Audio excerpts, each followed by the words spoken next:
Good morning, good afternoon, good evening, wherever you're watching us from in the world. It's a pleasure to be here with my colleagues, Daryl and Ed. And today we're going to be talking about the future state of project management. There are many topics to unpack here, but one thing is for sure, the future of project management is obviously going to be an improvement. Think about it as version N.0, wherever N is along the timeline. There are a number of things we have to unpack for you today. The first one is going to be about the world of artificial intelligence, because obviously artificial intelligence will change the way we do business as project managers. The second thing we're going to talk about is the evolving world of stakeholder management, emotional intelligence, and data. Data is the new currency. And last but not least, we're going to talk about the world of hybridization. There's so much to unpack, but I want us to get started talking to who I call our AI genie in the bottle. That is Daryl. Daryl, what do you think the world of project management is going to look like from an AI standpoint? With AI being part of our lives, our personal lives, I believe project management will fall into place in the next year, maybe, or 2 years, to be aggressive. At a less aggressive perspective, it'll probably be 5 years, um, for project management to actually implement and adopt AI into that space. How do you see the world of project management being bettered by AI? Is it going to make us lazier? Is it going to make us dullards? Or is it really going to add some sort of value? If so, Daryl, what kind of value do you think it will add to us? The Now that is a very debatable topic, Phil, and we can definitely go down the rabbit hole with that. The answer to that question, it's all the above, and not to bash on project managers, but it's who we are as human beings. We are all that, and some of that. So I believe that we as project managers will probably come together and create some set of global AI principles and frameworks in project management due to that human perspective that you just asked. Do you think that the world of project management truly is going to be made more efficient or more effective? What are some of the thoughts you have, Daryl? Don't hold back, because I know you. I know. We all know Daryl. Daryl's got all these ideas, but he often likes to hold them back. Right, right, Ed. 100%, Phil. I'm waiting for him to get loose. So come on, let's Come on go, now. Daryl. Come on, Daryl. Let's go. Talk to us. In my opinion, personal opinion, I believe in the next 5 years it will probably be some sort of co-pilot in project management, and this is more sci-fi Star Trek vision of mine. It's going to be just like Jarvis from the movie Iron Man, in regards to project management and how it will impact decisions, critical decisions in project management. So I hope that answers your question, Phil and Ed. You're getting there. You're getting warmer. You're getting warmer. We're trying to get you there, but totally agree. I believe that things will become a lot more uh, easier for the grunt work of project management. So, my ideas, Daryl, regarding AI. While I get excited, I try not to get too excited because I know that a lot of project managers are not even using the basic technologies available to them today, because there are basic technologies available. There's software, there's tools, and you speak to PMs, they're not doing risk management sensibly. They're not doing costs. They're not doing schedule, and scope is by the seat of their pants. So I look at how PMs approach their work today, and based on that, I don't get hyper excited. I know there's always going to be the top 2% that understand how things should work. And at this point, I want to bring in our buddy Ed, because Ed, you have some insights based on PMI's awesome work that they've evidenced. The top 2% of project managers are not those who are able to do the best Gantt charts, right? They're not those who are able to do the best budgets. Ed, shed some more light on the future of project management based on the lens you're looking through right now. Yeah, absolutely. Thank you, Phil. I think, when you look at this thing that I love, that I hope who's ever listening that is not part of this community called project management, that you fall in love with, one of the biggest components is the people piece. And with people, everyone has their own intention. So when you look at stakeholder management, you unpack it in a three-part. I look at it as a three-part form, or you could just say from a high level, let's say emotional intelligence.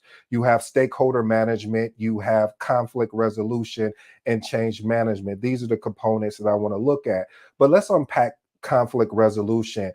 A lot of times, and my brother held me to the fire on this one when I said all conflicts are not bad. But there are some conflicts that are bad, that are toxic, that can really, in a sense, disrupt the momentum of a project. And so one of the things, I know we get all this technology, I know we're getting all of these amazing tools. However, the opportunity to communicate effectively with another stakeholder is going to be important. Okay, you don't like that. Let me unpack this. So this professor did this study where there were two students, and these two students, he said, hey, have a conversation between you guys. I don't care what you talk about. It doesn't matter what it is. And they struggled. So I said, He said, okay, so he took two chairs, he set them down. He said, okay, I want you guys to sit back. I want your back to the other person's back, and pull out your phones and start texting. And next thing you know, they're having a fluid conversation through text, through a medium of text. And so nowadays, it's going to be important that the various mediums that we communicate on, that we have to ensure that it fits the need. I always say, know your audience. When you don't know your audience, you come in and say anything and then you lose the audience because they're not aligned with the focus of what you're discussing. So going back to that scenario, they had no issues of texting back and forth, but verbally they lost that medium. And so what I want to ensure that we do with emotional intelligence, when you have conflicts, it's not always about, I'm just going to turn the other way and not solve it, because as you know, when we don't get to the root of conflicts and we have a surface layer approach to it, the conflict seems like it continues to bubble up and up until a point where now it's become a toxic environment to work in. And so you have to ensure that you are aligned with your stakeholders.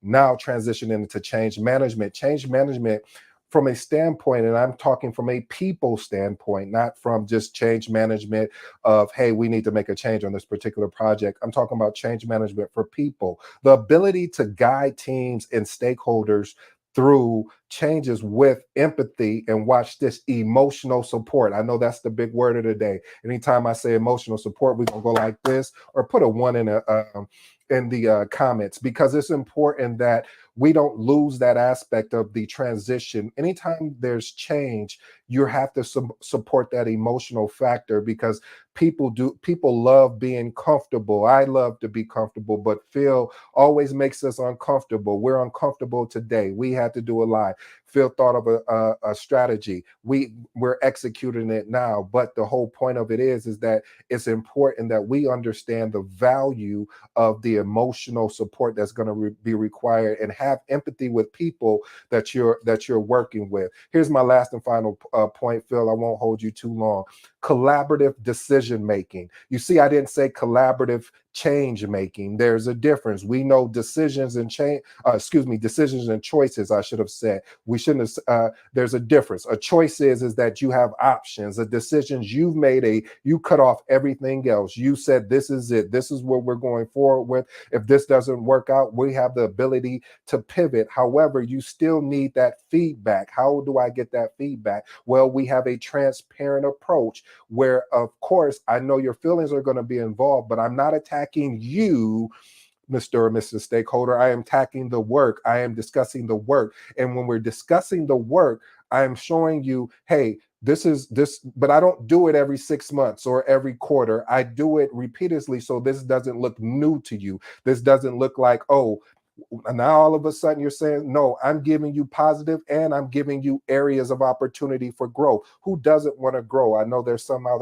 there that don't, but for those who do, it's an opportunity for you to learn from a aspect of how can I get better in this particular area of what I'm doing. And if we're having any challenges, how do we attack them so we don't disrupt the team? Because I've seen teams been disrupted because of choices instead of coming together of a collaborative decision making where everyone is on board. Now, of course, we know that we're not going to get everyone on board, but we got enough on board in which showed good behavior, which those other ones got in line and said, yep, you know what, I see that it's working. Let me just go ahead and move forward. Those are my thoughts, Phil, right or wrong, but that's what I was thinking at the time.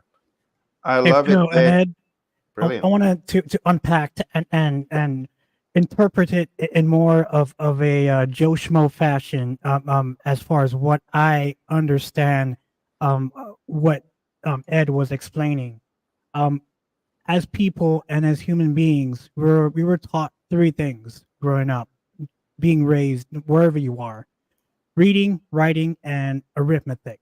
Mhm. Now, to me, I believe, based on my research studies and test cases using AI, and in project management, both professional and personal, I believe there are 4 C's.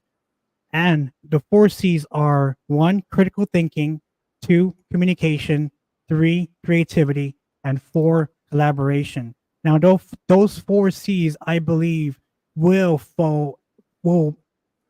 be empowered to everybody as us humans will adopt AI in the near future. I So love what that, Ed Daryl. was explaining, that Can you reiterate that, Daryl, one more time? That was great. What are the 4 C's again?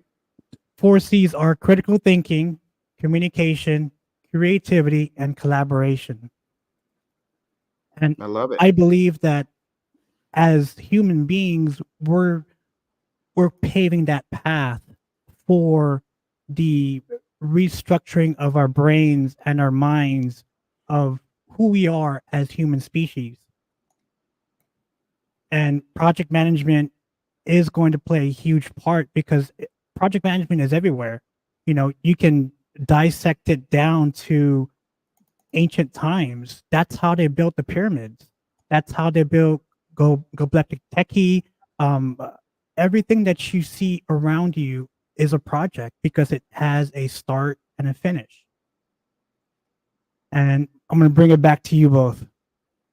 I love it, Daryl. So what you said is extremely profound, and I would like for us to digest that, unpack that a little bit more. Let's dive a little bit more into why what you said is so important. The PMI did some research, and what the PMI found was that the top 2% of project managers, as voted by their colleagues and peers and bosses, are those that have superior communication, leadership, collaboration skills. And these are the top 2 skills for the lifeblood of any organization. You can have great people, but poor communication. It will amount to nothing. Great people, poor collaboration. You have another Tower of Babel situation. And that's why I always say the education system has missed it, because the education system is so focused on the knowledge. But the knowledge without the collaboration, without the communication, is useless. So our focus for the future definitely needs to be on communicating more effectively. And that's why when I see people jubilating about AI, getting excited about AI, I say, what on earth are you getting excited about? You can barely write one sentence clearly. You're getting excited about more technical babble? Come on now. Use AI as a communication tool, as a collaboration tool, as a critical thinking tool, and as a creativity tool. Let me unpack this very quickly. Number one, some of us can barely spell our names. Let's be honest, I'm one of them. Sometimes I forget how to spell, but AI can help fact check your spelling. Okay, that's number one. Number two, when it comes to collaborating, a lot of times we think we have all the ideas, but I want to announce to you, you don't.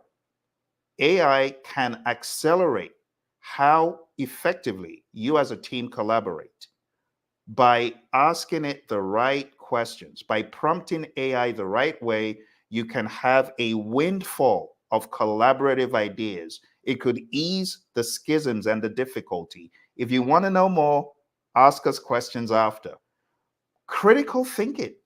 AI can also take your already existing ideas, and through the power of great prompt engineering, you can have a good idea being blown out into a great idea. And these are things that I coach. I'm not going to go into all the details, but I want to challenge you to think about the future, as Daryl has highlighted today, as not being in the tool. It's about what the tool can do for you. Ed touched on the importance of communication and stakeholder engagement, but AI can facilitate these things for you. You see, the problem, guys, is what I see with a lot of people. They're getting all excited about, oh, AI is going to do this technical piece and that. But they forget what makes companies truly great is not the technicality. If that was the case, IBM would have blown Apple and Microsoft together and OpenAI all out of the water. It's not about that. Not to mention the Google boys, right? Instead, we need to focus on using technology to become stronger together, communication, collaboration, to get it to help us critically think. Have AI challenge your thinking and then build on that. The product of that, make it a geometric progression. Take what AI has given you, build on it as a human with great EI, emotional intelligence, put it back into the mix and get more creative. Take your creative ideas and prompt engineer a great prompt that will give you a mind-blowing response to your creativity. You know what I found? And Daryl, you tell me if you found this, Ed, tell me if you found this. But I found that whenever I have a good idea or a great idea, and I give it to AI, whether it's, yeah, Daryl, you know all the names, Claude, Bard, Gemini, GPT. Well, what are the other names, Daryl? Help me out. There's a tons of large language models out there that will help. Besides, Claude 3, Gemini Pro, ChatGPT 4. Everybody is exploring every possibility of how AI can help in their personal life and professional life as well. Isn't it? Isn't it? Isn't it? And I'd like to say a shout out to a friend, Living the Agile Mindset. What an awesome name. That's what we're talking about. Great to see you living the Agile Mindset. And our other friends who are joining by LinkedIn, and our friends who are joining by Instagram, our friends who are joining on all the platforms.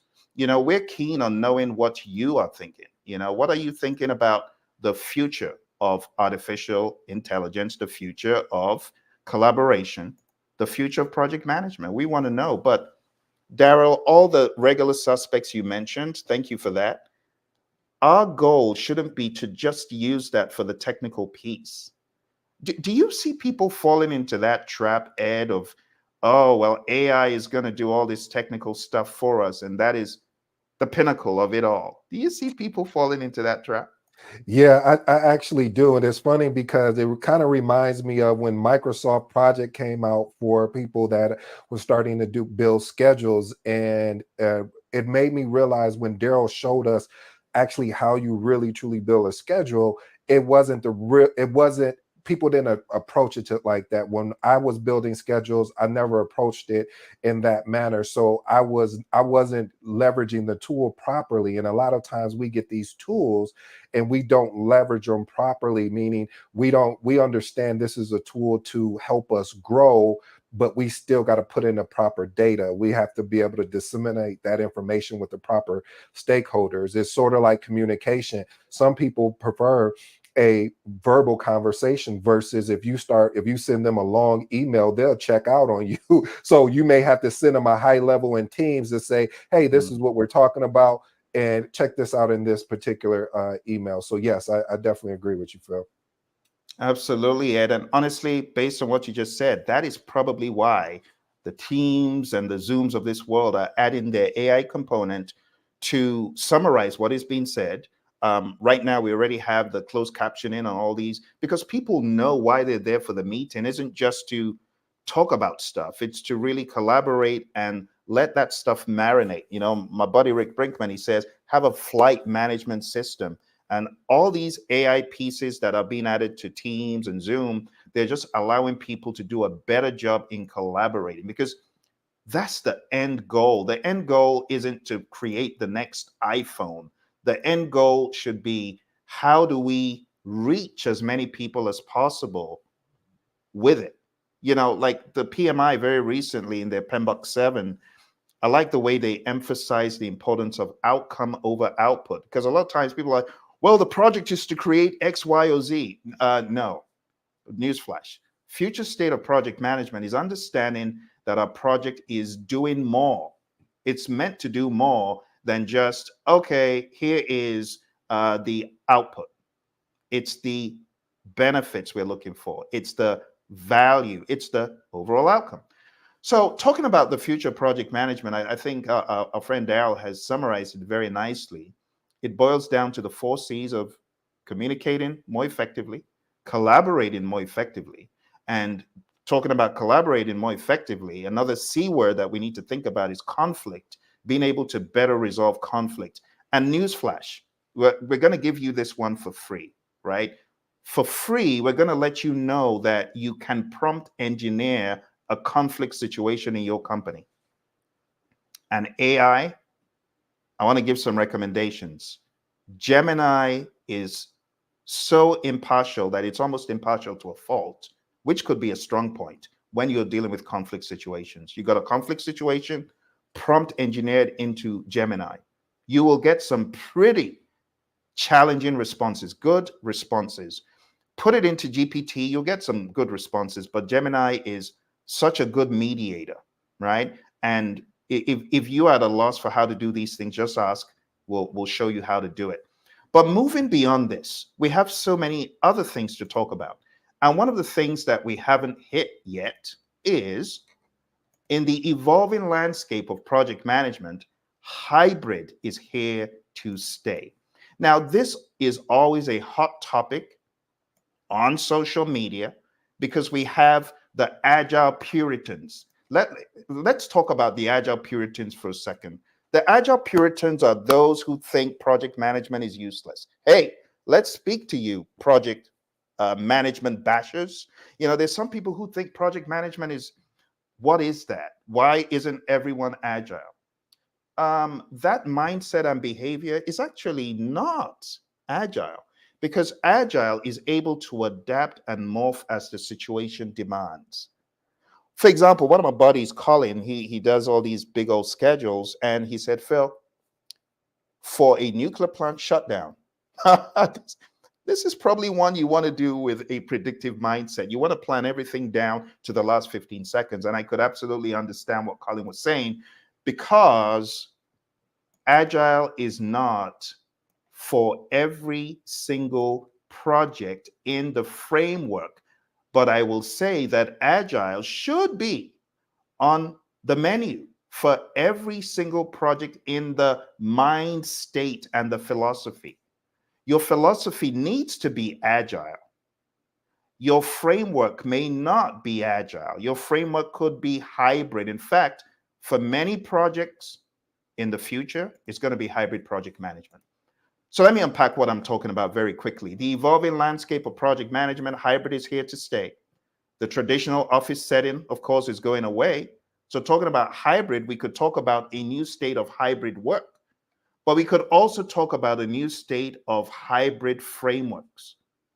So in focusing on agility, right, the rigid approaches are predominantly out. We want people to embrace agile frameworks like Scrum or Kanban and incorporate that into their traditional frameworks as well. Phil, That can I is what kindly the future interrupt you was. and Go for ask it. a question?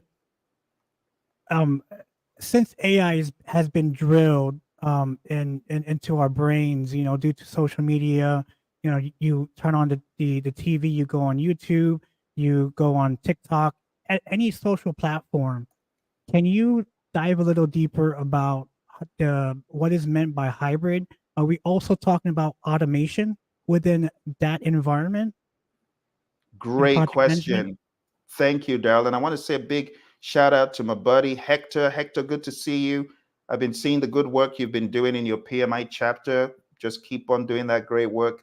And I think my buddy Lee Lambert, is going to be featuring hopefully in the future with you guys. Very good.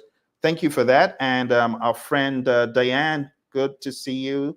Diane, once a project is started, it has defined scope. I think we should think about portfolio. Great point. Well, let's unpack these one by one. So Daryl, going back to your question about, does that include automation? Now, talking about frameworks and hybrid frameworks, automation is already on the menu for every framework. Think about it, Daryl. Let's talk about the automation when it comes to Agile. We know the Jira boys, the Atlassian boys, they've already begun to work with that, with their own AI spin on things. When you take a look at Microsoft, just the regular Microsoft Office, they're already beginning to incorporate a lot of AI. So talking about hybridization at the technical level, I think that is already fair game, Daryl. It's part and parcel of what we do. That, in fact, going back to what Ed was talking about, data, the whole data proliferation, I think it's just sensible to incorporate the world of technical into any framework. The question should be, how can we take what we're doing today and automate it? Why wouldn't you automate, Daryl? What are your thoughts on that? Why wouldn't anyone automate? That's a good question, and that question can be looked at as good or bad.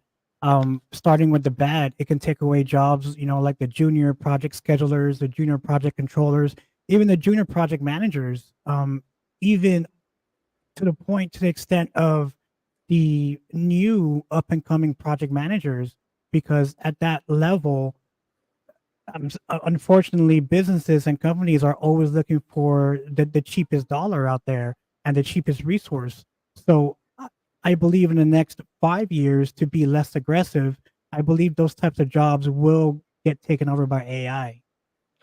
Absolutely. I mean, we're already seeing that in the other mundane, well, I hate to say mundane industries, but there's some industries that just have a grind to it, just a grind. And, we have poor humans putting in 24 hours almost every 2 days, 12-hour days. We want to take that away and maybe direct their efforts on something more productive. Talking about the Maslow's pyramid, we want something that will add to self-actualization, a better level of satisfaction for those people. So to your question, Daryl, absolutely. When it comes to hybrid, technology has been on the table. It should remain on the table. It should actually be more accentuated, because we can use technology for so many things. We can use the power of AI. You know this, Daryl. We can use the power of AI for so many things, right? Yeah, I was going to say, Phil, I definitely agree with you. And for this quick, small commercial break, I would like to let everybody know is a half-a-day project management 360 conference for newbies on project management, May 4th. That is Saturday, ladies and gentlemen. May 4th, Saturday, 12 p.m. to 4 p.m. Eastern Standard Time. Let me tell you what Phil is doing for us at a savings of 98% off. You can't beat that. $10. $10. You know what? I know the cost of living of things are just getting more and more expensive. I mean, $10 now is almost a cup of coffee. So why not come put something inside your body besides some coffee? Put something in your mind that'll allow you to grow. Phil is throwing everything at you. He wants to over deliver, and he is definitely going to be doing that. So we're talking about Agile here. He's going to give you an opportunity to learn just the fundamentals of Agile. He's giving you 2 books as well for the journey. It's only 4 hours. 4 hours. You can sit through this because it's going to be entertaining. There's some of the people you see here speaking. Currently is going to be speaking as well. We want to have fun. We don't want it to be a dry, dull. We're going to open up the PMBOK and no, this is going to be engaging. Our goal, we're hoping that when you walk away from here, you're able to take that information and apply it. Just don't listen to it. I don't want you to get caught up in listening to us and you don't take the information and go and apply it. So for my newbie project managers, even seasoned project managers, we can't act like we're too good to be to not be here. So even my seasoned project managers, $10. That's 2.5 or 10 ones, however you want to get and it honestly, done. Ed, thank you for hitting the nail on the head, because it should have been $750. So it was first $10, and every day folks delay goes up a little bit more. So now it's $19.99, and it's still going to keep climbing. So we encourage people to jump in while you can just do it for a couple cups of coffee. I mean, you go to Starbucks, can you actually leave Starbucks like full without less than a $20 bill? I don't think so. So that's the idea. But thank you for bringing that in, Ed. We're really looking forward to seeing those of you who have signed up. But I want to really touch on a few more great points we had here. Let's first of all talk about what Deanne said. We had a good point about the world of portfolio management. I want us to tackle that for a little bit. And he says, once a project is started, it has defined scope. The next thing we should think is the portfolio. I think more about portfolio adopting agile. Wow. It's like you've been in my head, my buddy, because what I've been thinking about for the past number of years, along with my buddy Roy, is how we can take what we do in the real world, because I know a lot of people already do this very well. They manage portfolios that are of an agile nature, but that understanding is still foreign to a lot of companies. A lot of companies are using a traditional portfolio management approach, talked about in PMI's portfolio guide, to manage their portfolios. The good thing is that PMI is working on literature that will come out in the future regarding more agile approaches to doing this. But right now, I want to encourage anyone that is managing a portfolio of endeavors to just apply whatever you apply on a lower level as a product owner, have a more grander level idea as a portfolio manager to brutally kill what is not productive. A lot of times we get caught up in the sentiment of, oh, we've been working on this for the past 3 years. It's a dead end. Kill it. Cut it off. As a portfolio manager, you have to be extremely aggressive. So that is a topic that we're going to unpack on a different day. But Deanne, I want to thank you for chatting in your thoughts, because not only are we handicapped in many companies with portfolio agile, we're also handicapped with program agile. And my buddy, Roy, he's very good with this stuff because he's been doing this for a while, and he has his own frameworks and methods. So this is a good prompt for us to get Roy on the program to talk a little bit more about things like this. Hector says 100% hybrid PM is the future. Absolutely, it is the future. We totally agree with you. And then we got some other chats in that I want to feature on the screen from Hector. Hybrid project management blends elements of traditional, like waterfall and agile. Absolutely. So thank you, Hector, for that, because I know people are like, okay, what is hybrid? Hybrid is a flavor of project management that blends the best of both worlds. It blends the world of traditional or predictive project management, where everything might be planned out, and it blends the brilliance of agile project management, where we're thinking more about individuals and their interactions over processes and tools. We're thinking about working product, right? Over comprehensive documentation. We understand the value of a working product. We understand the value of customer collaboration over contract negotiation.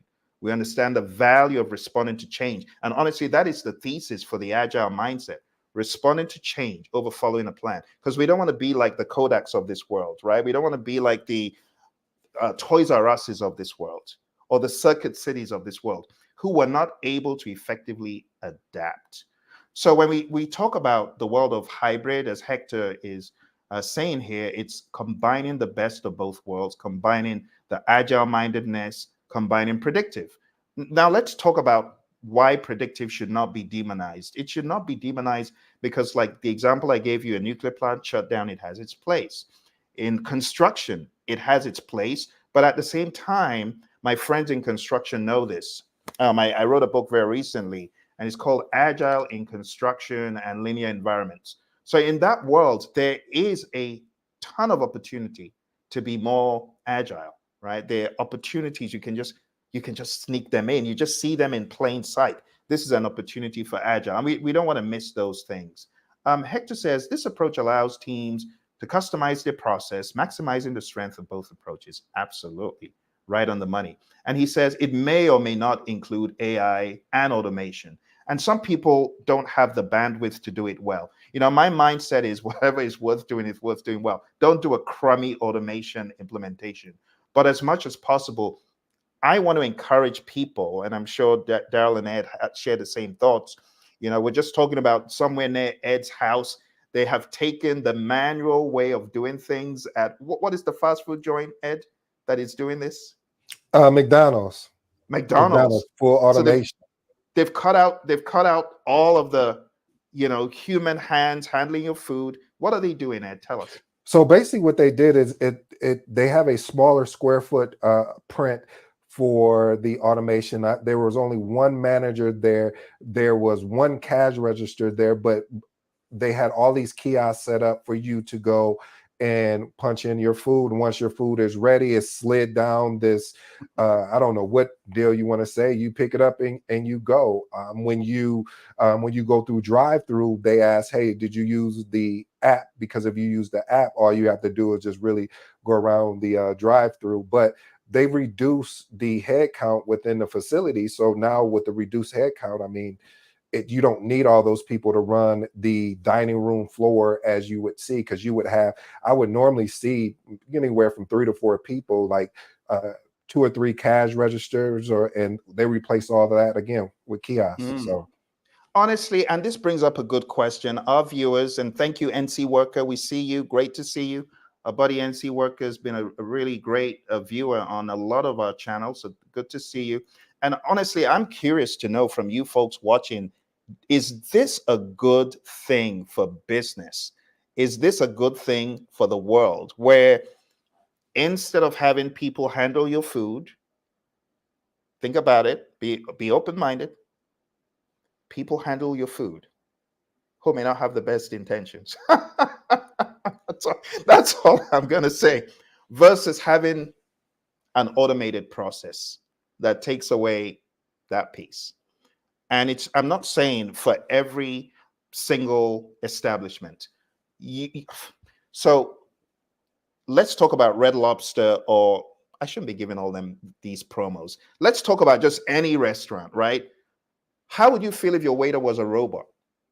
Where would you go? The robot restaurant or the human restaurant? What do you think? Daryl, what are you thinking? Daryl's mind, I can see his mind whirring away. What would you think, Daryl?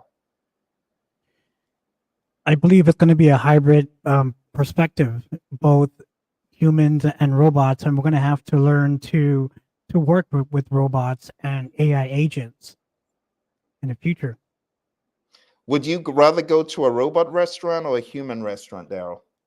So let me give you this one. A robot restaurant where the food is top notch, it's a 10. A human restaurant where the food is, it's a 7.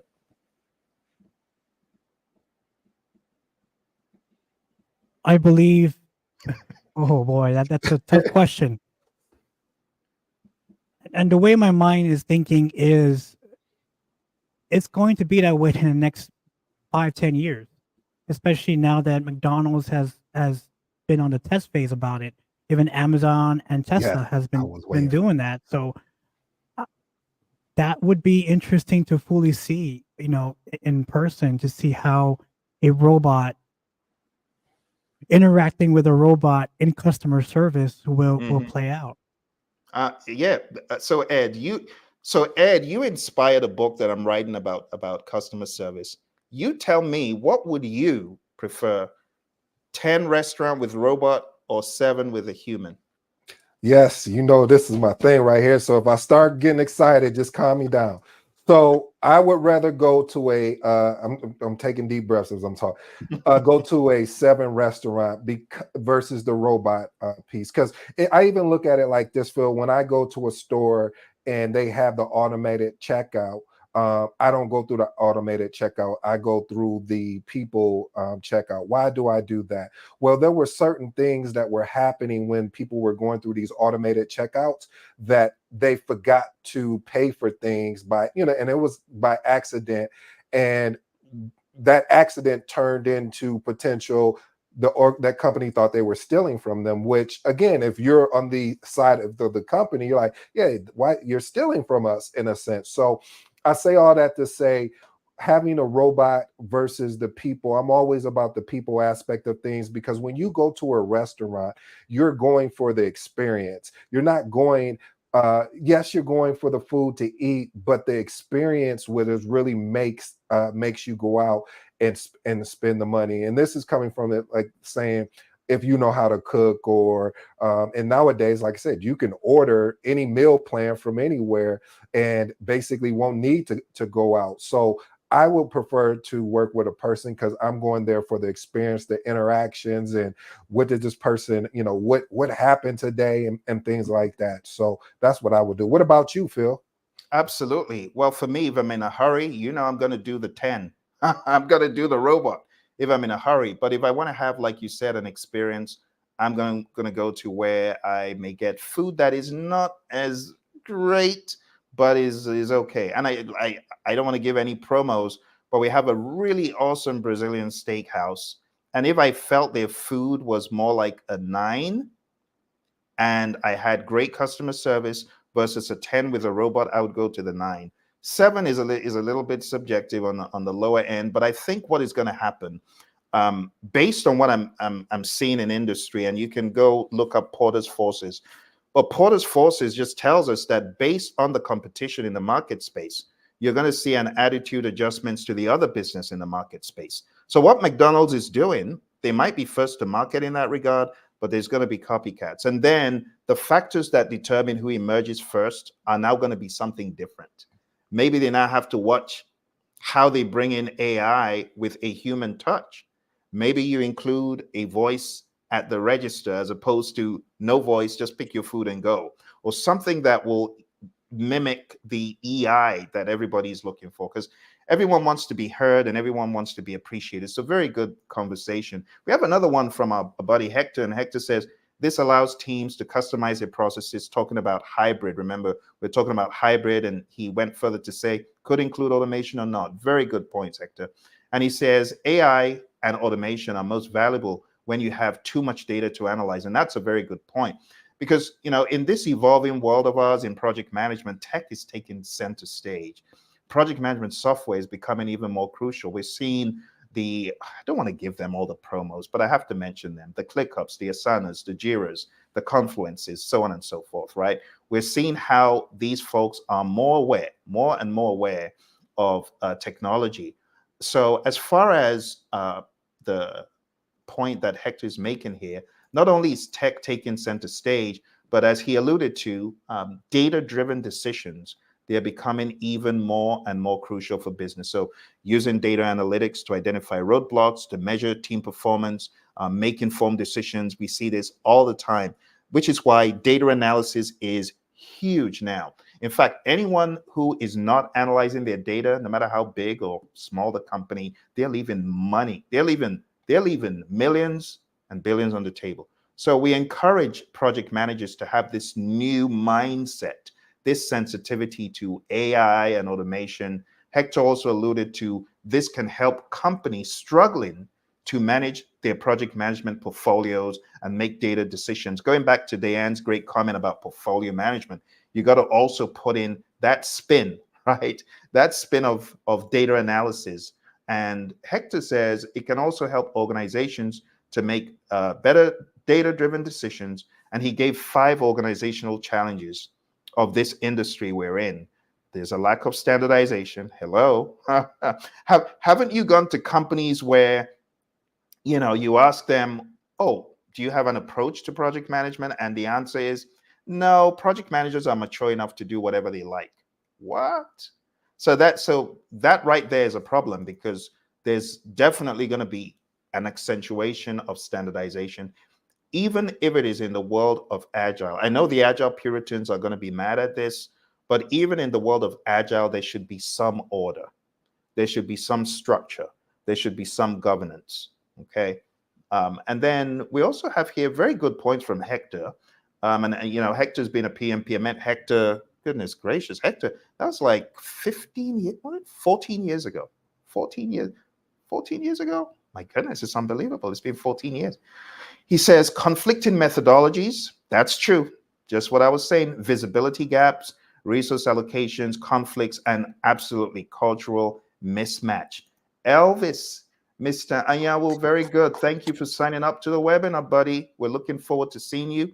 And we love it when we see our friends on social media jump in to meet with us live. So just for those of you who have already signed up for the program, we want you to begin sending your questions in. Send in your questions for the seminar. We're going to be tackling Project Management 360. This is a little preamble. So Daryl and Ed are part of our speaker lineup, but we also have an additional 8 other individuals who will be on that lineup. So you definitely don't want to miss it, okay? And I like what we have here from our friend Hector. He's giving us some possible solutions to improve this industry. Flexible PPM framework, absolutely. So if you're making things hybrid, make them hybrid, but give people at least a tapestry to weave from. Common metrics, beautiful, Hector, good stuff. Hector says integrated PPM tools, prioritize communication and transparency, and foster a collaborative culture. I love it. And jumping off that point that Hector raised, we got to say that communication is key. If you have crummy communication, you will always fail. But with great communication, even if your team is dispersed, you will always come out better. So we want to encourage those friends of ours. Hey, we know you're out there. Those companies, Ed, Daryl, don't you love those companies that, oh, we're having a very important meeting. They meet on Zoom.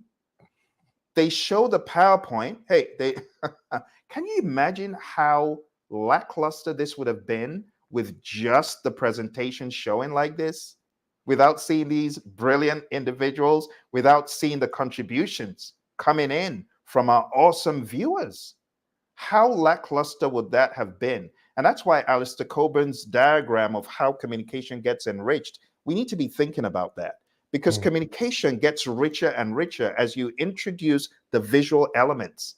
You know, the great Professor Emeritus Albert Mehrabian, when he did his experiments at UCLA, he found out that when you're communicating and the words, the tone of voice, and the body language, they're not congruent, what do people immediately go for? The body language. It weighs in at 55%.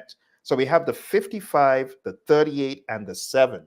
And whenever you're communicating in any circumstance, people's mind is like radar. They're looking for alignment.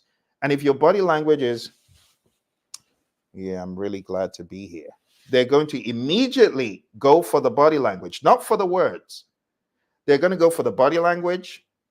He looks disturbed and not happy. And then his tone of voice is down.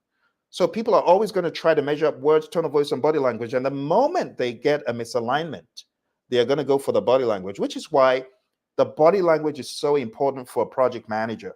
Project managers who know their salt, their cameras are on. You know, I have some people say, Phil, in my company, it's not our culture to turn on the camera. I'm like, you be a difference. You make the culture.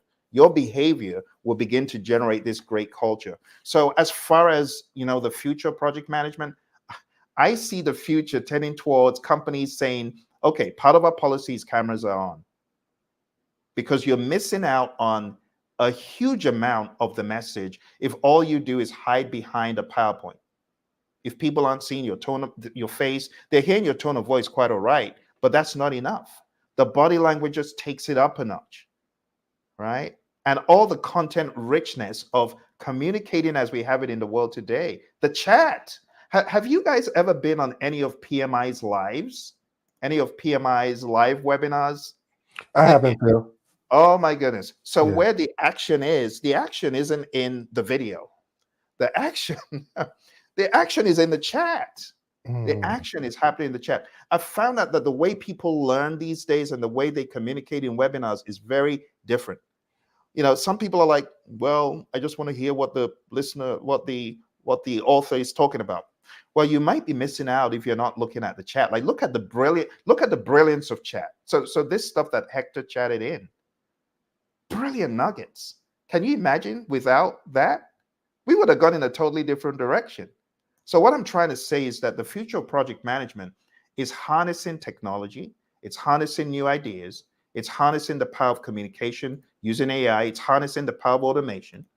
It's also about building trust. If you are looking to go into project management, just understand that trust for a project manager is huge. My mentor, John Maxwell, he would say, trust is like change in a leader's pocket. With it, he's solvent. Without it, he's bankrupt. But how do you build trust for the future of project management? It's about doing what you said you would do. It's about being emotionally intelligent and seeking how to become even more emotionally intelligent. It's about regular check-ins, team building exercises, open communication. All of those are essential. Regarding the future of project management, PMs need to hone their digital literacy and remote leadership skills. One of the things that I hate hearing from a lot of our PMPs is, I'm not a technical PM. Okay, do something about it. Become technical. Ed, being someone in this industry, how can we unleash that inner technical giant or that inner technical being that is in the corner? How do we do that? Because I know you and Daryl have done a great job unleashing that technical side. Share with us, how do we do that? You know what? Honestly, Phil, it's really about listening actively, asking questions, things. People forgot to be a kid again when it comes to, especially when it comes to technology. Any technology, like you have these little kids nowadays that you could give them a phone and they could figure out in an amount of time how to send a text message, how to make a call, because they're curious. They're just playing around and figuring out things. And I think what tends to happen is that we automatically shut down and say, oh, I'm not that. Don't come for me. That's not what I do. But how did you get to doing what you are currently doing? Okay, you don't like that. All right, let me slow it down. What I mean by that is that when you learned how to ride a bike, you had to fall off or you had to make some mistakes. So going back to Phil's question of the technology aspect, you have to make some mistakes. You have to call things that maybe somebody's going to laugh at you, but you're learning. So I think as we get adults and we get these little fancy letters behind our names, a PMP or MBA or BA, whatever the thing is, we forgot what we came for. Oh, I like that line by you, Jay-Z, because we came here to learn. We're project managers, or just somebody that has a learning mindset is going to constantly want to learn. And you don't have to go as deep as being able to write code, but being able to understand from a high level is good enough unless that's the thing that you want to dive into. So I'll leave with that, Phil. Phil and Ed, and I think AI is going to challenge the status quo, the status quo of project management, because if we just discuss all those types of issues of human behaviors, the whiners, the peacemakers, robots and machines don't have feelings. So as a business owner or a company or a huge organization, they're going to cut the people that are whiners and replace them with robots in the near future. And that's where I believe AI will start to challenge the project management environment as a whole. And it will readjust how we plan, execute, monitor, and control, even close a project down to the details. Wow. Yeah, I agree with that, Daryl, because it's amazing how.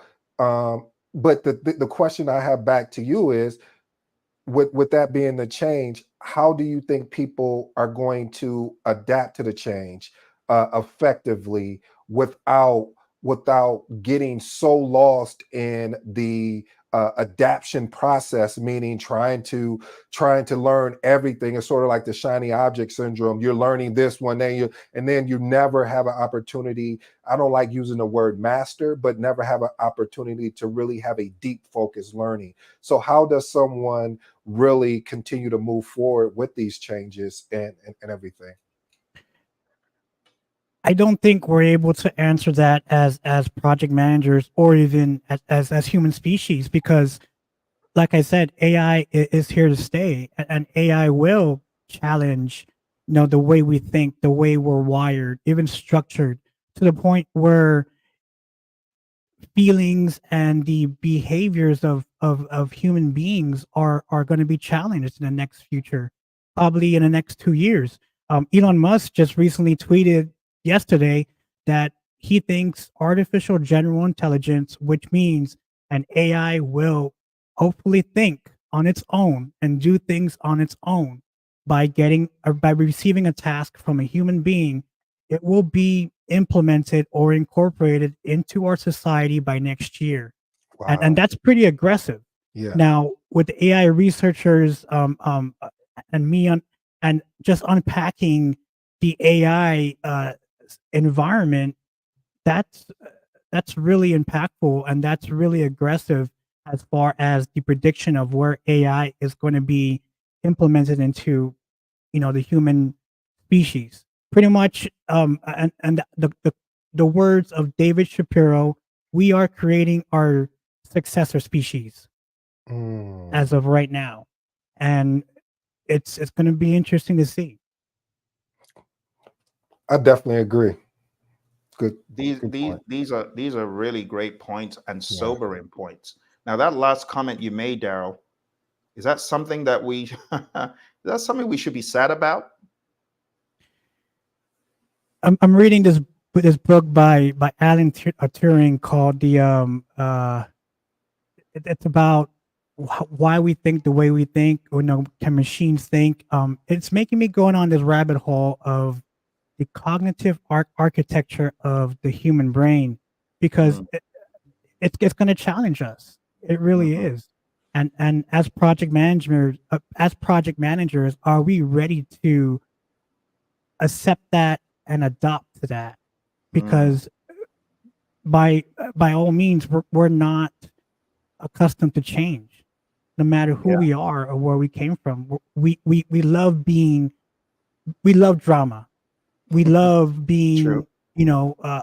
being the center of attention. We also love the convenience of almost everything we do. So even when AI is going to be slowly trickling into project management, we're- AI will be I'm trying not to be aggressive, to keep away from being, that conspiracy theory person. But I think automation and like I said, the mundane tasks as project managers Yeah, will get taken over by AI in the near absolutely. future. Absolutely. Absolutely. We see that happening for sure. Yeah. All right. Well, still on what we're saying right now, the world of AI is evolving, and this is something to get excited about. This is an opportunity for PMs to hone their digital literacy, remote leadership skills, the ability to manage virtual teams effectively. This is an opportunity, but you got to adjust your palette. Hey, PMPs, those of you who are just lazy, people are going to say I'm being mean, but I got to be honest. Some PMPs are lazy. Let me tell you what the average PMP does. And my buddy Lee Lambert, he says they're paper PMPs. There are a lot of paper PMPs. They get certified. That's it. The next thing is give me a job, give me more money, more money. Okay, what can you do for the firm? I'm a PMP. Don't you know I'm a PMP? Okay, what can you do pragmatically speaking? I'm a PMP, and they wonder why they're at the same level. They wonder why they're not being called for interviews. It's because they are lazy. We want PMPs, as my buddy Lee Lambert, one of the founders of PMP, as Lee said, you got to go beyond being a paper PMP. Hone your skills. Do what Daryl and Ed just told you. Lap this stuff up. Stop giving us the excuse, I'm not a technical PM. Become one. Learn technology. Ed hit the nail on the head. We're not even saying you have to code, but apply yourself to learn. Otherwise, you're going to be in the same position. You're going to be in the same position. When I was at Honeywell, I was in defense and space. The job went away. 3 days later, I'm at Honeywell in IT effectiveness. How is that? Because I prepared myself to understand IT and technology. So when the opportunity came, I was immediately able to blend into it. I was able to show my technical prowess. I want PMs to do the same thing. You're PMP certified, Stop saying, oh, I'm PMP, give me more money. Stop that. Stop it.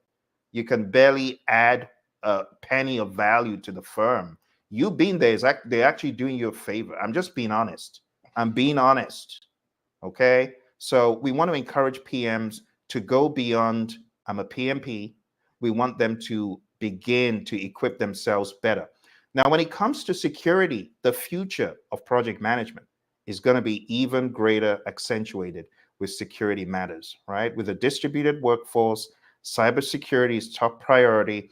Last week, we just had our friend Eniola Delano speak to us about the CISSP, CISA, and this world. It's evolving, and it's going to catch up with you eventually, right? We also have not only this world of cybersecurity from a profession, but as project managers continue managing projects, they are going to run into this world of security. So don't wait till then. Okay, I'm going to get off the technology train because I know some people are running away. They don't want to talk about technology. That's okay. Let's go to employee well-being, right? Recognizing the challenges of remote work and prioritizing employee well-being is huge. How many of you folks on the call work 12-hour days? If I get any less than half, I know that you're not telling the truth. I know many of you work 12-hour days, but it's important that we balance up this awareness that if we are working remote, we are actually in many instances working harder. I'm going to say that again for my CEOs and my VPs who are on the call. Come on now. If you are making your people work remote, newsflash, your people might actually be working harder. The reason why your people are working harder is they feel more comfortable in the environment and there's less urgency to run back home. So instead of them working less, they're actually in many instances working more. I'm not saying it's a one size fits all. I know you got the employee who you almost need to call him into the Phil. We ain't seen no deliverables from you. There's some Ed. You work remote. Ed, tell us about this. Yeah, I was waiting for the alley oop on this one, Phil. Yes, I do. I do work remote, and for someone like myself who, fortunately and unfortunately, is a talker or someone that would love to engage in dialect, and so when I was working on site, it got to a point where my manager even came to me and said, "Hey, listen, you got all these people coming up to your cubicle. You're still getting the work done, but it's becoming a distraction to other people." And it was hard because as a project manager, one of the biggest things is communication and having that ability to build a personal relationship with your stakeholders, because when you need to call in a favor, they're there to support you. They understand that it's a balance of both professional and personal. So to Phil's point, yeah, I actually working remote get more done, and I actually can get it done faster because now I'm really focused. I started recently using two techniques, and if you don't mind, I'd like to unpack them here, Phil. So one of them is the Pomodoro technique. So what I would do is like when I have to put out my meeting notes and updating my risk register and my issue log and basically my project management plan, I block off 25 minutes on my calendar, set my little timer, and go 25 minutes deep focus. Oh, wait, I forgot to tell you my secret ingredient. My secret ingredient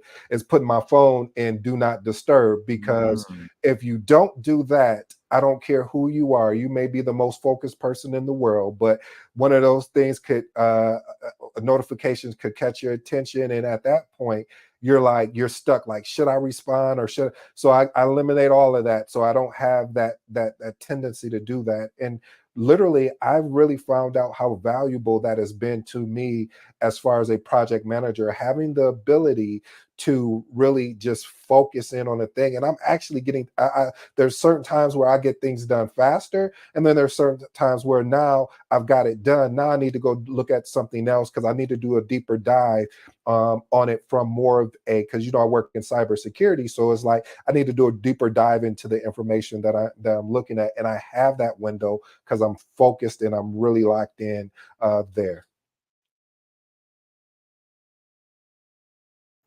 Good Back stuff, to you, Ed. Phil. Thank you for bringing that up. That is such a brilliant technique to share with our people, because I know, what I get from a lot of firms is, I have all this work to do. How do I focus on getting the right thing done at the right time? And there are two things. The first one is, you got to be good with a product owner mindset to be able to prioritize. Then when you prioritize, as Ed said, then you need to go for the jugular.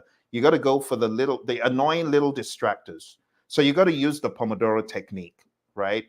And this technique, it breaks work down into intervals. And this is so helpful for those who are distracted. I first of all learned this from my buddy Roy. You put aside however long your time box is. So how long is your time box, Ed? Actually, 25 minutes. 25 minutes.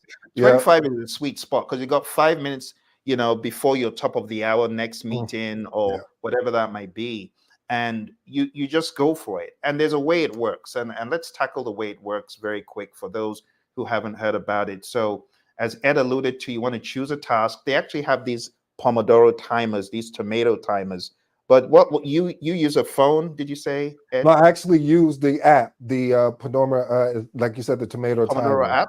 Yep. So there's use the app. Good. Yeah. And is that available for free on like They have a Apple? free option and a paid option, but that paid option is a couple bucks. What's a couple bucks that for you that you could turn around and potentially Absolutely. make more money off of? So Get the Yeah. Pomodoro app, my friends. Yeah, I mean, look, Ed is so correct. I mean, $2. Come on.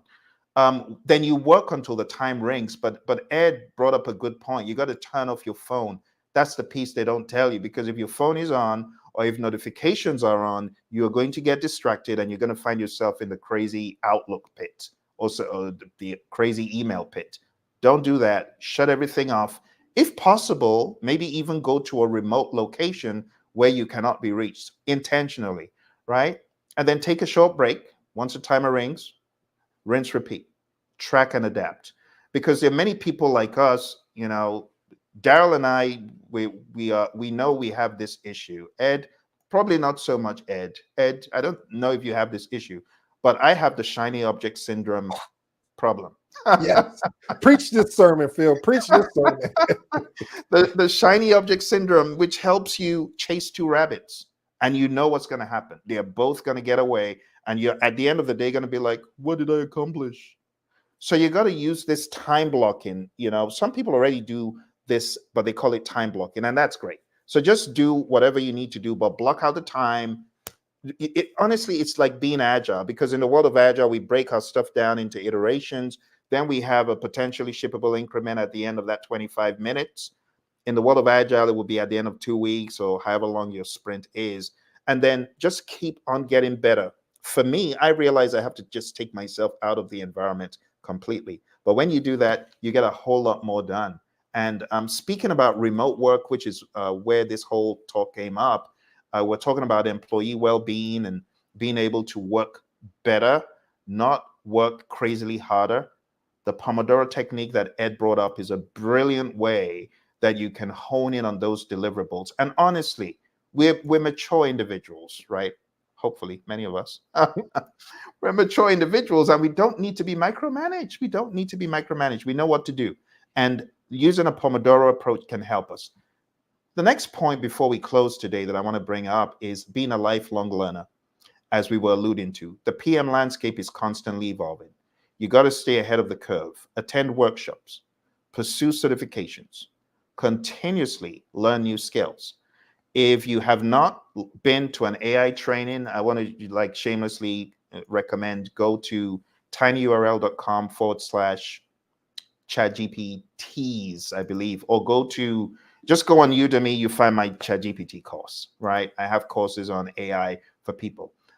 For those of you who have not attended a PM conference in a long time, as my buddy Ed was alluding to, join us at the 360-degree conference. It's coming up on the 4th of May. Right now, it costs a measly $2 Starbucks. And if you are truly are looking to be a lifelong learner, looking to be relevant in the industry, you want to hear about the state of PM. Some of you are new to PM and you're wondering, how do I get into project management? These guys are talking about stuff I don't even understand. Start off at the 360-degree conference. Go to 360.pmradio.org. We're going to be breaking project management down into finer pieces. You're also going to get the 2 books that I published very recently. And the 2 books that I published very recently are The 360-Degree Project Manager. And the second one is about the world of professional project management. Like, I was on the sidelines for a long time. I don't know about you, Dal and Ed. You want to tell us how you got into project management? Because for me, project management, I've been trying my best, my hardest, failing at the interviews until I discovered, oh, what I think is project management is not project management. Daryl, how did you get into project management? Tell us. One of my mentors, sat me down and said, "Look, you have the skills, and your resume, it it explains that you have project management experience. Why aren't you a PMP?" And that was my very first time in project management, and ever since then, I've been in love with it since that day. Fantastic. Ed, what about you? How did you get into this world? Well, Phil, I'm going to say something that's very controversial. So, Daryl and Phil, y'all might want to duck your heads on this. Yeah, you might want to even go on mute because I'm about to make some controversy because I get fired up about these moments due to the fact that there's a lot of claims out here that you can be a project manager with no experience. Oh, you don't like that? You can be a project manager in 7 days and 42 hours. Point I'm trying to make here is that trainings like this, connecting with people like this, gives you an opportunity to grasp that experience, to understand the jargon that is being spoken regarding project management. So how I got into project management was literally I seen someone actually doing project management. I got to mirror him, and then I had a mentor. That's that catchy thing of calling a mentor or a coach. And my mentor and my coach said to me, "Hey, I want you to do this assessment." At that time, I forgot the name of can't think of the name. It was basically a personality assessment. I did the personality assessment, and it came back and it said, here's some of the professions that you may want to look at. And funny enough of it was project management was one of them, and like a CEO and marketing, which was weird. But the whole point of it is, and then I just started doing it. I have to be honest with you, family, is that when I got into project management, at first, to me, it was a job.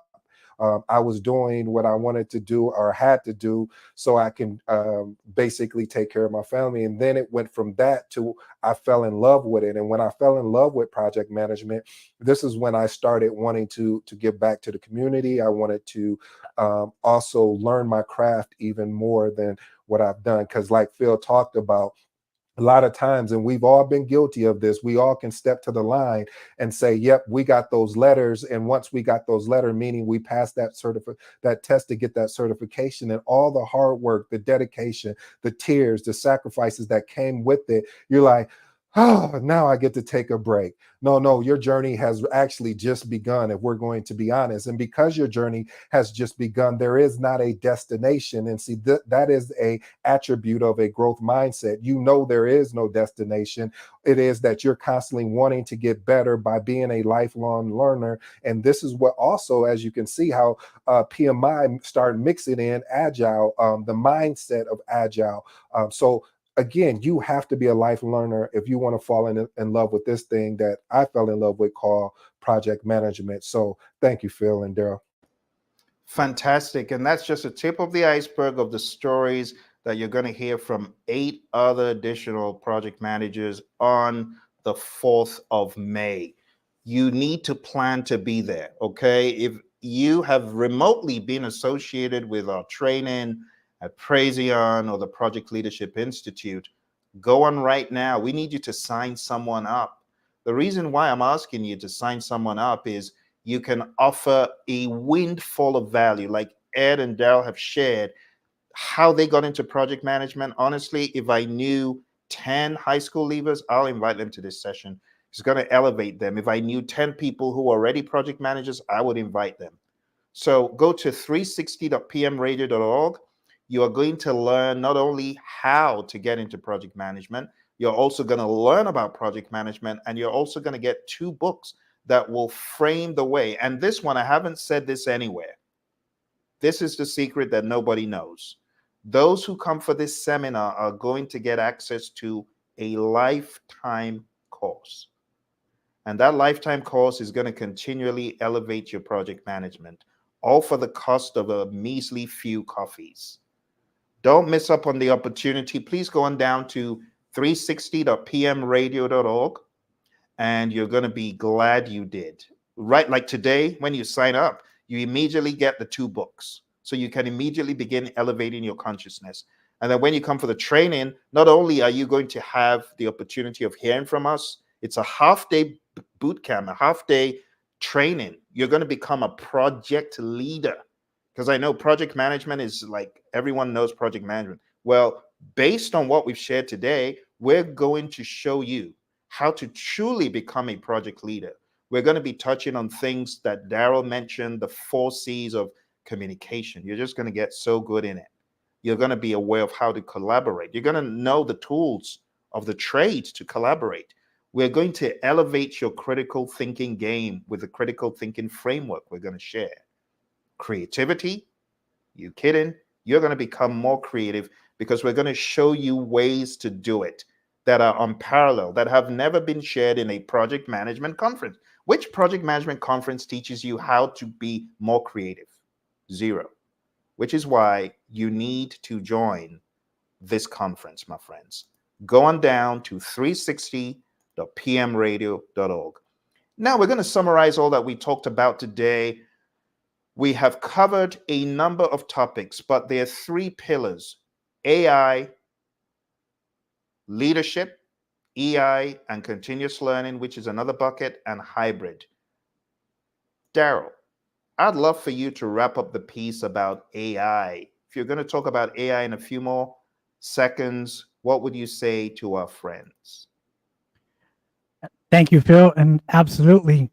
Thank you, everybody, for attending this LinkedIn Live session. And as we close this session, I would just like to say, God, we have to stay positive, and we have to stay open-minded of AI and how it will change, the project management environment, and also as human species. And I give it back to you, Phil. Thank you, Daryl. Let's bring on our friend, Ed. Ed, I would love for you to speak to the piece that covers the world of leadership, EI, data, soft skills. I'll just start with emotional intelligence. Listen, the critical skill for effective project management and stakeholder engagement is going to be EI, aka emotional intelligence. Some of those key components is, first, self-awareness, self-regulation. You see, I said self, meaning it starts with you, then empathy, and then the social skills. Having that ability to have social skills, understanding certain words and the certain different cultures. Then we talk about benefits, the benefits of an improved stakeholder relationship, conflict resolution, and then of course what we touched on about change management. But how is this going to happen? Well, this is going to happen through development, ongoing self-reflection, ongoing feedback, acceptance, and then again, that key word, the thing that holds everything together, is that continuous learning. So again, we want to ensure that you start focusing on self first. I always say this every time we get a chance to get on a webinar, when we're on that airplane and the stewardess is talking about when the mask comes down, she says, put the mask on your neighbor. Oh, she doesn't say that, or he doesn't say that. Oh, they say, put it on yourself first. So what I'm saying there is that a lot of this about becoming a better project manager, becoming a better stakeholder, has to really resonate with starting with self-reflection and self-regulation. When we start there as key components, it gives us an opportunity for growth. And when we look at a growth mindset, we understand, as I stated before, it's not about the destination of where we're going. It's about the journey. The journey is what develops us. The journey is what has a true influence and impact, which is allows us to equip other people. I appreciate it. Thank you, Phil. Ed and Phil, before you end that, Ed, thank you so much for unpacking that. And I wanted to bring this out to the audience on the blind spots on my behalf. You know, especially when Phil turned the camera on me, I was stuttering and I was not there. And look how much you unpacked that, Ed. And I wanted to show the audience that Phil and all project managers, communication is the key. Just like what you saw on how I communicated and how Ed just unpacked that entire preaching, of what he thinks. So just keep that in mind, and I encourage you to keep learning. Well, thank you for the candor. Thank you for the candor there. Ed, any comments? Yeah, I was going to say thank you, Daryl. And, one of the things, too, though, we have to understand is what I love about how things, what Phil touched on about output and outcome. The outcome is what's really important here, and how you deliver your message. Really, I understood the outcome, and I know the audience got it as well. And how I deliver mine is even though it's different. It's like, I play basketball, so I shared this too. Is that you taking a piece of paper and me shooting it in the basket versus you taking a piece of paper and walking over and putting it in the basket. The outcome was to get that piece of paper into the trash basket, and we achieved that today. So I hope today that we achieve that. If you think this is good, we got something in store for you, May 4th. I promise you we're going to show up and show out. I promise you we're going to over deliver you. I promise you that we're going to give anything and everything that we got when it comes to this thing that I love, that I hope you guys can figure out a love for, called project management, because we're here to actually deliver for Phil. Until next time. Go ahead, Phil. I appreciate you, Ed. Thank you very much for that. Now let's talk about the final thing. The final thing we're going to talk about here is the world of hybrid. So you've heard from Daryl and Ed, and the final prong is hybrid project management. Stop being an agile elitist. Stop it. Stop being an agile snob. Stop being a predictive snob, thinking, oh, those agile people are a bunch of jokes. They're a bunch of jokes. Agile, you want to do agile? Agile is rubbish. Agile makes no sense. It's funny. It's like, try this. How do I put it? It's like racism in a tribe. You're in the tribe of agile, and you have people saying, well, I'm for Scrum. Kanban is stupid. And then you have someone saying, Kanban, that isn't even it. It's all in the TDD. Those don't even mean anything. That is just, it's just wrong and dumb. Don't do that. Stop criticizing frameworks. Start hybridizing the way you work. Begin to hybridize. Begin to see project management as being, the word that we would use in a religious circle would be ecumenical, which is bringing in different flavors. Not agile is the only way and it has to be Scrum. Or Kanban is the only way, Scrum is stupid. It has a time box that no one obeys anyway. Or predictive is ridiculous. It's miserable and it's equated to drudgery. That is a very myopic mindset. Have you forgotten that project management has existed even before the word agile was coined? I'm talking about way back in 2560 BC, the pyramids of Giza. They were already building great edifices, great artifacts, great structures. And they were doing that without the word being labeled predictive, agile. They were just getting stuff done. We need to go back to finding the best mousetrap. And that's why hybridprojectmanagement.com is my domain, because I truly believe in hybrid project management. I bought the domain because I believe in hybridization. And a lot of you don't. A lot of agile elitists are like, I've never heard anything so stupid. What is hybrid? Seriously? You're not being agile in your mindset. If you think hybridization is dumb, then you're not being agile.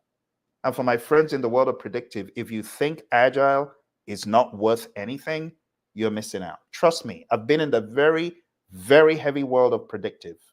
I've done everything from scheduling 20,000 line long schedules to working on very big project management plans to working on earned value to the cows come home. I've been so damaged by that episode that I know all the earned value calculations in my sleep. So don't for a minute think that I can't go all predictive on you. I could. But at the same time, I've seen the light. I've seen the light of agile. Agile thinking is what will change the way many of you do business, the way you will be relevant. Do you know that agile thinking is actually one of the closest things to effective strategy? If you're not being agile, I think we need to have a conversation. Message me and I'll give you a few things to think about. But it's not enough to be just agile or just predictive. We need to put the thoughts together and be more ecumenical. And then we can begin to think about the 4 C's even better. You see, the 4 C's that our buddy Daryl talked about in the very beginning, they are accentuated when we put on a hybrid thinking hat, when our communication is more fluid and dynamic. But at the same time, we understand that we need to have a plan for how to communicate. At the same time, we also need to think about collaborating in an agile fashion. People who say, well, we just have one meeting and it's the staff meeting every week. No. Be more agile. Maybe having some daily stand-up meetings will help you. It will help your team synergize. Even if it's for a time period within a project, think about applying the little things of agility to your projects. Think about using a Kanban board. A Kanban board will change the way some of you think and work daily. Now think about the power of combining iterations and increments in something like Scrum. All of these have their place. Kanban is great. Scrum is great. Predictive is great. Combined, they form a lethal cocktail for mediocrity. What you need to kill the mediocrity in your teams is a hybrid mindset. And it will find where all the opportunities are when applied right. It will make you think more critically. It will make you more creative. When you bring all of these together, that is what we see as being the future, my friends. The future of project management is not in software tools. It's not in being agile alone. It is about being a hybrid being. And the reason why I have to stress it is you could be agile and kill the predictive piece that needs attention. That is stupid. Don't do that. Be hybrid. Hybrid, thinking about artificial intelligence. Be hybrid, thinking about leadership, EI, data management skills, data analysis skills, and lastly, hybrid.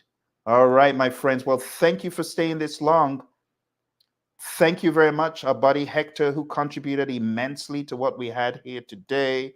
Our friend Diane, who chatted in, NC Worker, the others who may not have chatted in, but were there on the sidelines giving us some great advice, some great input. The idea about portfolio management and agile from Diane is truly great, and we need to get our buddy Roy on that so that we can share our framework of how we do that with the rest of the world. For those of you who are thinking of getting into the world of scaling, I just have to tell you straight up, perhaps you want to look into Ken Schwaber's Nexus. Just Google Agile Scaling Nexus. Don't go to the dark side. My Star Wars fans, please don't become the dark side of Agile. There's a dark side, and I'm not going to mention it.